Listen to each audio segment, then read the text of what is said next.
Hola amigos de Libertad Gloriosa, bienvenidos a mi canal. No olviden suscribirse y dejar su like.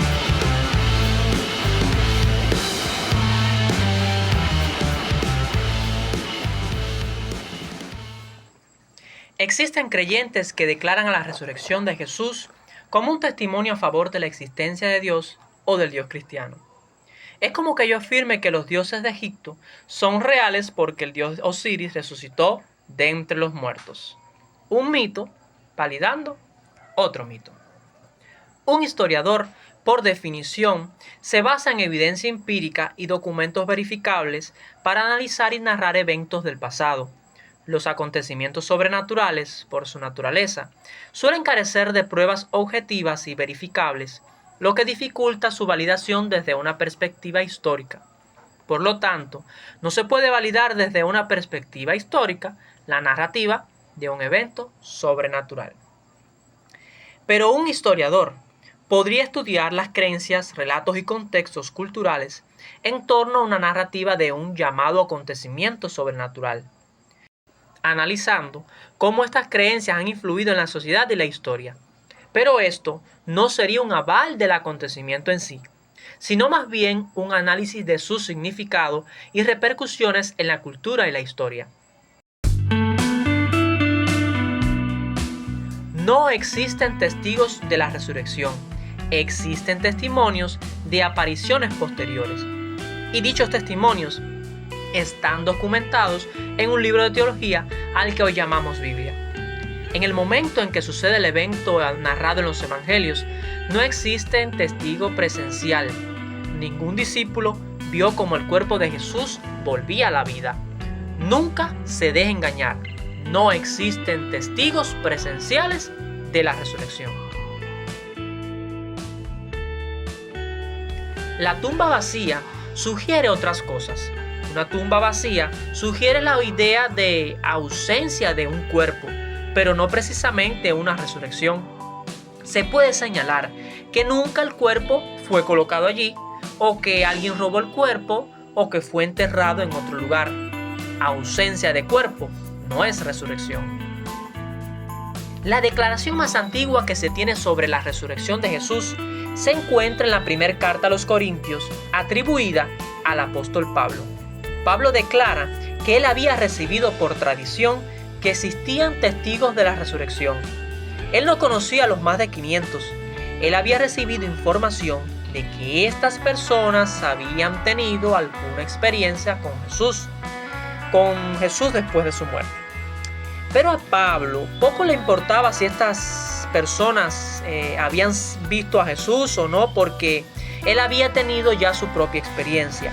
Él afirma haber visto a Jesús. Y Pablo es el ejemplo de lo que pudieron experimentar ciertos discípulos después de la muerte de Jesús.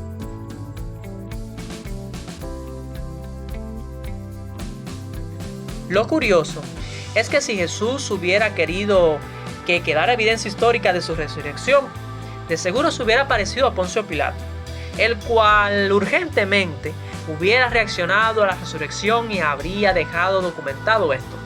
Pero hoy no existe ningún documento aparte de los evangelios y las cartas apostólicas que avalen la declaración de la resurrección. Se dice que más de 500 personas vieron al resucitado. Sin embargo, solamente se tienen escritos 4 evangelios, el de Marcos, escrito aproximadamente unos 20 años después de la crucifixión, en el cual no se relatan las apariciones posteriores de Jesús, al que engañosamente se le fue añadido por algún escriba tiempo después los versículos 9 al 20 del capítulo 16, que narra las apariciones del supuesto resucitado. Esto sugiere que el Evangelio de Marcos originalmente narraba una tumba vacía y no declara apariciones posteriores. Si eran tan importantes las apariciones posteriores, ¿por qué originalmente el Evangelio de Marcos no las incluyó? Misterios. La declaración más antigua de la resurrección de Jesús se encuentra en la primera carta a los Corintios capítulo 15. El apóstol Pablo habla de una resurrección, pero no una resurrección corporal, sino neumática con un cuerpo espiritual. Esto sugiere que la idea original que tenían los creyentes sobre la resurrección y el Cristo resucitado era que éste había resucitado de forma espiritual, no con un cuerpo físico, ya que un cuerpo de sangre y de carne no podía ascender a los cielos en donde Dios y su reino estaba establecido. Como mismo documentó el apóstol Pablo, que la creencia era que la sangre y la carne no podían heredar el reino.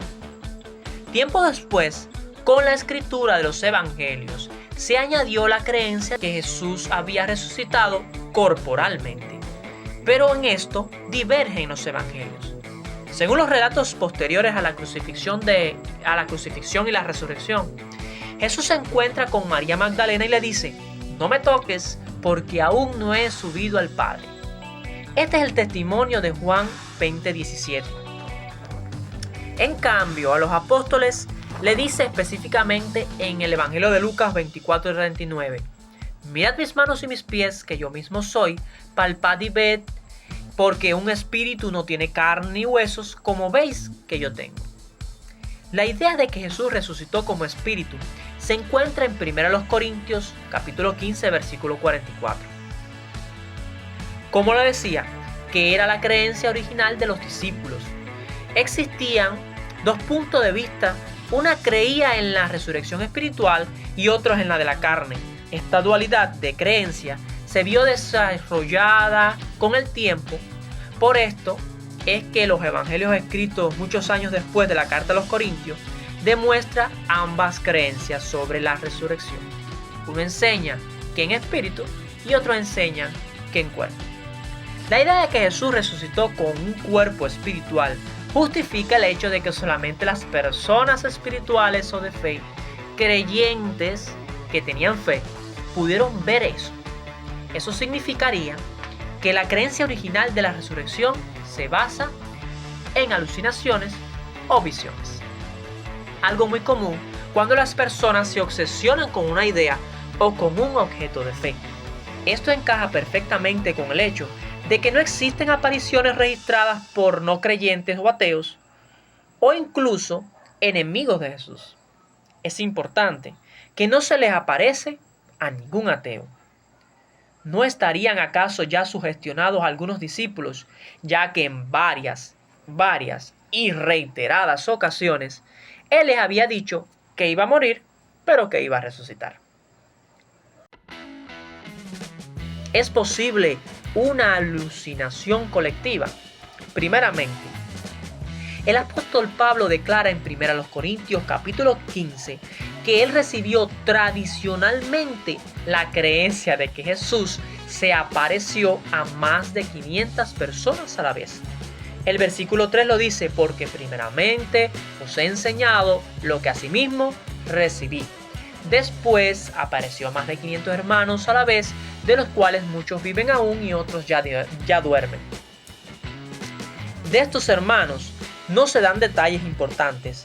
Si alguien quería corroborar la declaración de ellos, no dice nombres, no da direcciones.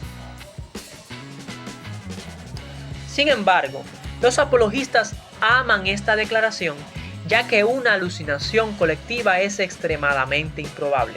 Y tienes razón en esta parte, pero analicemos.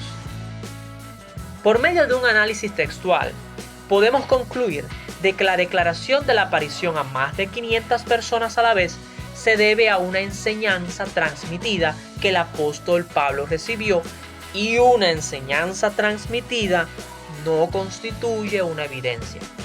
Usar una declaración de los implicados para defender lo que los implicados declaran es defensa circular. Usan teología para validar un hecho. En otras palabras, él dijo: "Yo recibí esto y se los comunico a ustedes". ¿Cómo saber si es verdad? Los creyentes asumen que lo que Pablo recibió es cierto sin ninguna prueba histórica para corroborarlo.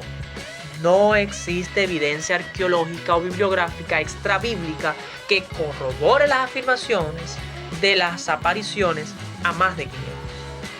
Usar el pasaje de 1 Corintios de la aparición a los más de 500 personas a la vez sería usar la Biblia para defender lo que la misma Biblia dice. Y esto es lo que algunos apologistas hacen. Dan por histórico el acontecimiento del Nuevo Testamento. No puede ser corroborado por evidencia histórica del mismo periodo a los relatos de la resurrección. Una creencia recibida no constituye evidencia.